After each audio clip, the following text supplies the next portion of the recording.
Al-Jaafari asserts the mercenary terrorists have committed horrible massacres against civilians in Syria, supported by Qatari, Saudi and Turkish sides.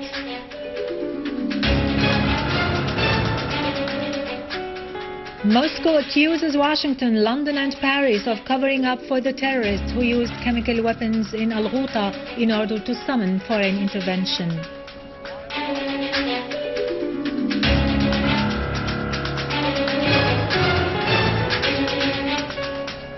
The Syrian Arab army continues its operations in Adra and eliminates a large number of terrorists.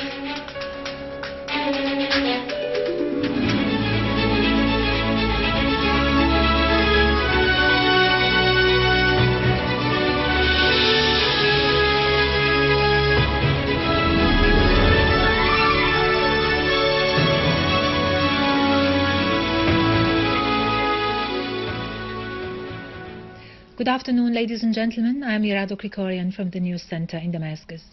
Syria's permanent representative to the UN, Dr. Bashar Al-Jaafari, has asserted that the third stage of the UN plan to get rid of the Syrian chemical weapons has already started. Al-Jaafari said the file of the Syrian chemical weapons must be closed, but should be accurately followed up and focused upon from now on, as this would realize a UN goal in freeing the Middle East from such weapons. Al-Jaafari urged the UN to exercise pressure on the Saudi, Qatari and Turkish regimes to stop their support for the terrorist gangs who have been committing barbaric massacres against innocent civilians.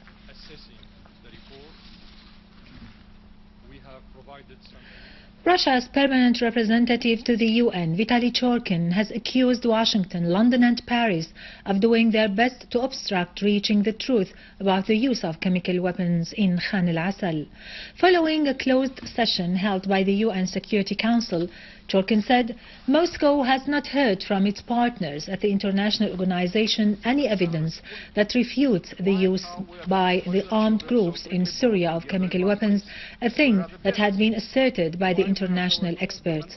Churkin said it was odd for the Western partners to insist on accusing the Syrian government of using chemical weapons during the discussions of the UN experts' report on their use at the UN General Assembly last Friday. He said the evidence presented by the USA in this respect is not convincing. Russia's permanent representative to the UN pointed out that his country had asked Washington for additional information that would confirm the Syrian government's use of chemical weapons, but Washington ignored the request. Churkin added that what happened on the 21st of August in Al-Ghouta in Damascus suburbs was a provocative act intended to summon foreign intervention.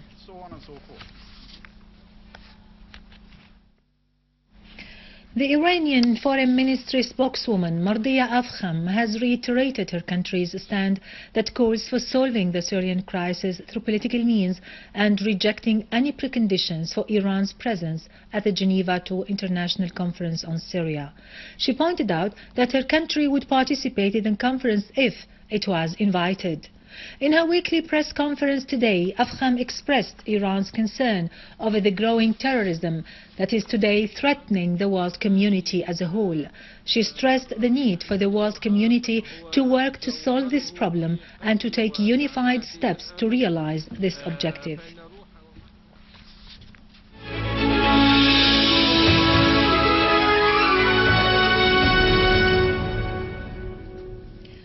Syrian Arab army continued its national task in Adra, killing large numbers of terrorists and evacuating some citizens. Battles continued between Syrian Arab army and the armed terrorist groups around Adra, as the army controlled new positions with the aim of encircling the terrorists from many directions around Adra al-Balad and Adra al-Ummaliya, where the terrorists have taken the citizens as human shields, complicating a wide-range military operation. Syrian Arab army forced the terrorists to gather in certain areas in order to spare the civilians from being under fire. The army also tended to strike at specific locations where the terrorists are gathered and made sure to cut off their communication with each other.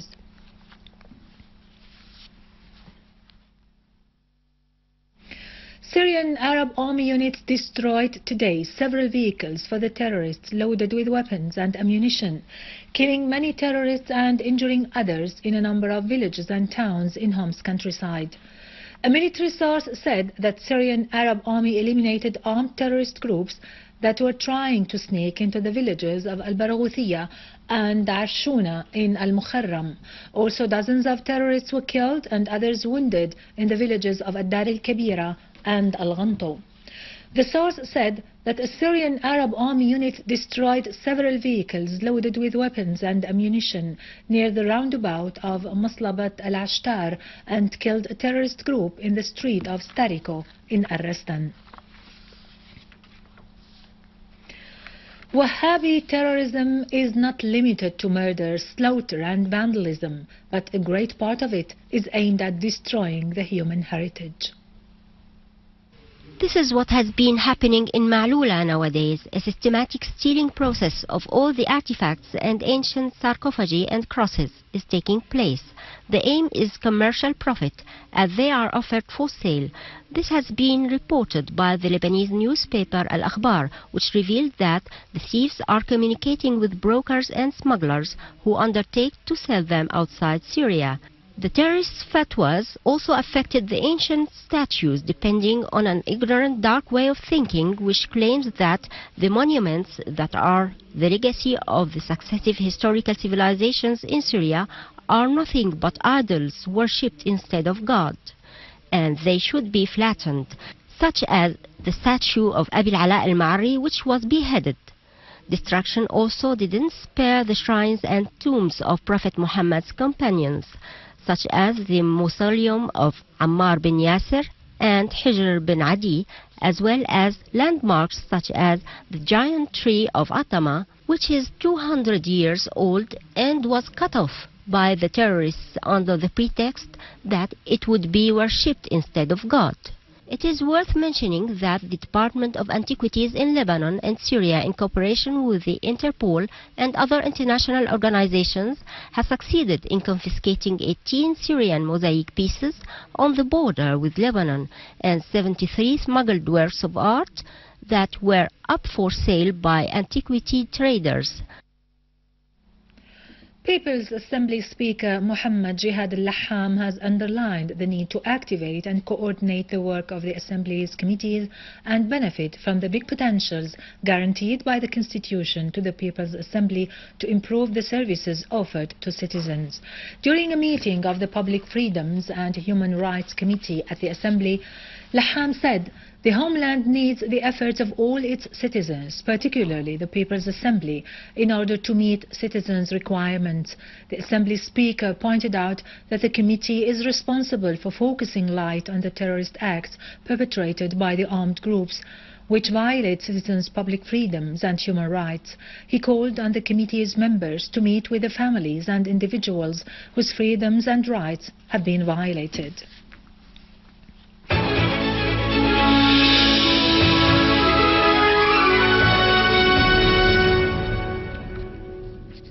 Welcome back.